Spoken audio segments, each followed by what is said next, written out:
and then 2 and 3/16 in the width, side to side there. Appraised at $550, brought it back, $340 today. 6 flex payments, very few items were selected to be available over the next 6 months where you can break up your payments.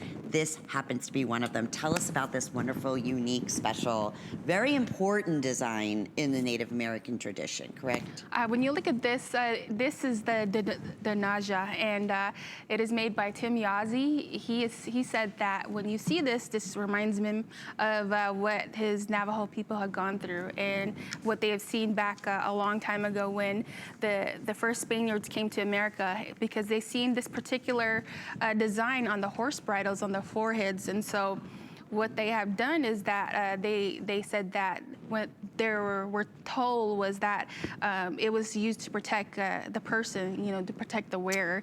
So when they seen this particular design, they incorporated that into their silversmithing work.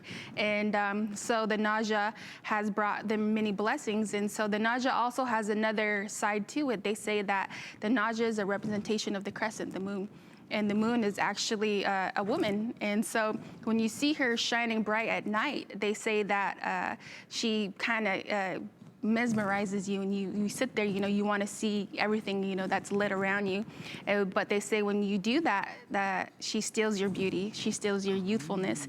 So that's why people go outside, and that's why she comes in bright and big, and so she mesmerizes you, but yet she steals your youth. I love it. So what a great representation of that. So this is, you say, bright and big, and definitely, spellbinding. I can see where that inspiration would definitely be just so obviously the story transmitting right directly into this one-of-a-kind piece. Did sell out, brought it back. Very, very limited. This is another great example that if you wanted to, because there's such a large opening on the bell here, you could do numerous things. I love the idea about the scarf running through there if you wanted to wear it high up at the neck. But these, every time we've done a Naja design, this is the largest one, right, scale-wise, that we've ever offered, it always sells out. And for those who are just tuning in, I want to talk a little bit of 2 more, if you don't mind, Jen, about the artisans, because this is their life. I mean, this is their livelihood, creating these one-of-a-kind works of art, using the same, many times, tools that their great ancestors used. And this is how they keep the history and everything alive of the Native American culture, correct? Yes, I've seen some of the artisans when I had gone to Chaco Canyon, and the older artisans still had their stamps that they made themselves, meaning that their little metal pieces that they have with the little designs on the bottom. Some have used railroad markers, the metal railroad markers. Some had used nails that they fashioned themselves, and some have also used wooden stumps to mold and create their designs. And as you've seen before, one of the artisans had a wooden plank that they were cutting their metal on. And so a lot of the work is still primitive, but yet they still tend to put out pieces just like this. Oh, it's amazing to think. I mean, that's, it's become a lost art, I guess is what I'm trying to say in many words, in jewelry making. And this is a great close-up. I want you to see the attention, the detail, that not only is it so rare and uncommon, because nowadays everything is mass-produced and cookie-cutter and design, this is the same, and you couldn't do that. This, is handcrafted. You couldn't cookie cut something like this. It has to be done and manipulated. Even the bezel setting, you see, like, kind of the shark edge, the fancy cut Kingman Turquoise, which it really does. It holds the highest standards in the world for some of the best quality turquoise in the world.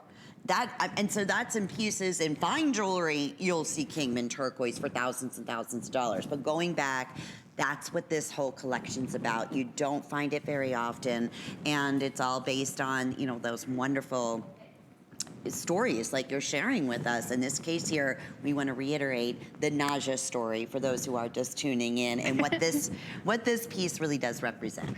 The Naja that you see there is a representation of what Navajo people seen when Spaniards had come to the reservation, and that particular design was came from the bridle of the horse bridle that they wore on their head. That. Yeah. And so so what they did is that they used that in their jewelry making, and so you're going to see a lot of it in different designs throughout the years.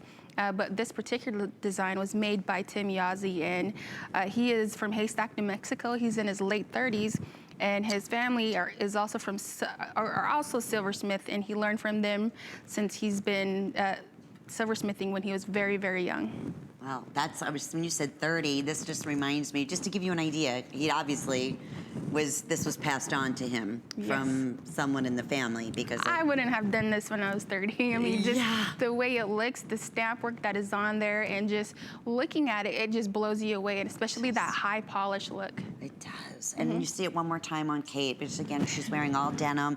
Not that that has to be traditionally, you know, the Southwestern look. I mean, we're showing it. You have a pretty little sparkle in your cardigan. I'm wearing just a new spring limey color and a blouse.